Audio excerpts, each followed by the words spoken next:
There was a moment when everything in the kitchen was suspended in midair, and I realized I had completely underestimated my cats. And if you've ever lived with cats, you already know how this ends. The routine started like so many others. A perfectly normal day that, in hindsight, should have been taken as a warning. It was late afternoon. I was in the kitchen preparing dinner. Nothing special. Something simple. Quick. With no great culinary ambitions. The cats were nearby, as always. Not helping, of course, but supervising. One was sitting at the kitchen doorway, completely still, with that private security look that decides who comes in and who goes out. The other was circling the counter, pretending to be utterly uninterested in what I was doing, while keeping his eyes on every single movement. I learned a long time ago that this kind of behavior means only one thing: they are waiting.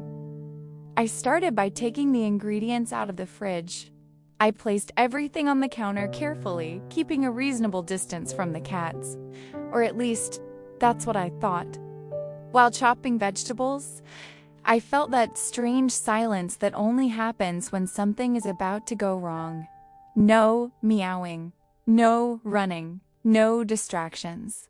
I looked behind me. The two cats were sitting side by side, watching me as if I were taking an important exam. They didn't blink, they didn't move. I ignored them, and that was mistake number one. When I turned around to grab a pan, I heard a faint sound behind me. Not dramatic, just strategic. I turned back in time to see a paw slowly stretching toward the counter. Not an attack, an exploration. I pushed the paw away with a simple no.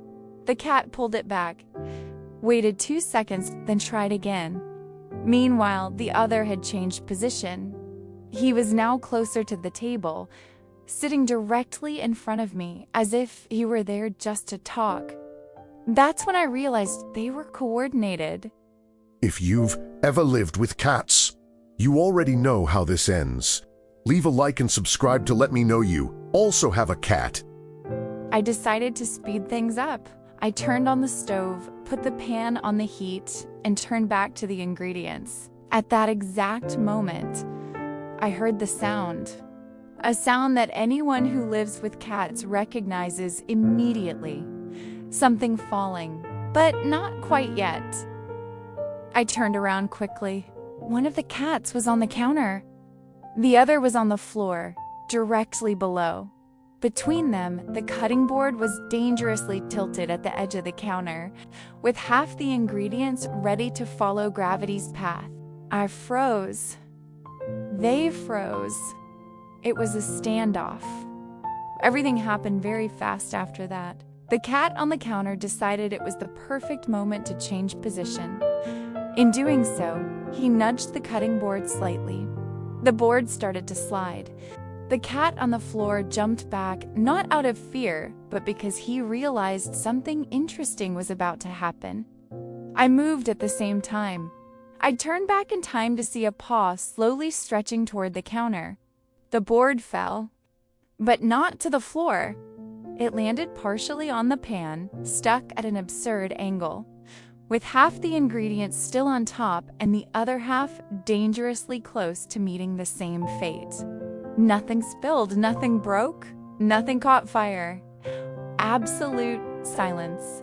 The three of us stared at the scene, me wide-eyed trying to process what had just not happened. The cat sitting down, clearly proud of the improvised spectacle. With a slow, painfully slow movement, I managed to grab the board and place it back on the counter.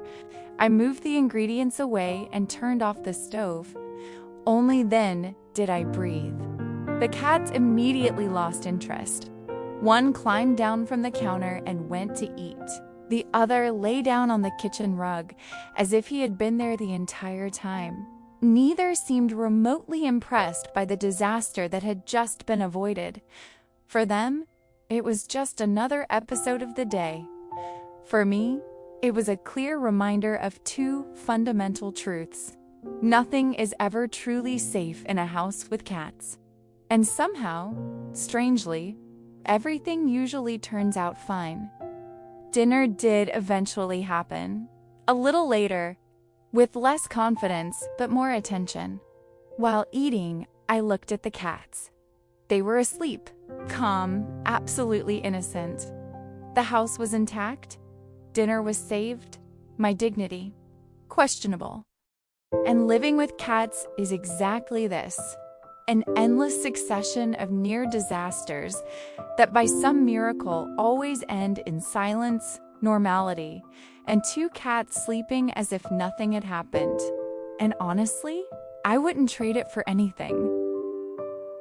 And that's the end of another feline adventure full of surprises. Thank you so much for watching until the end. If you enjoyed this story, don't forget to leave a like, subscribe to the channel, and share this video with someone who also has a cat, because we all know these little felines are always plotting their next mischief. See you in the next story.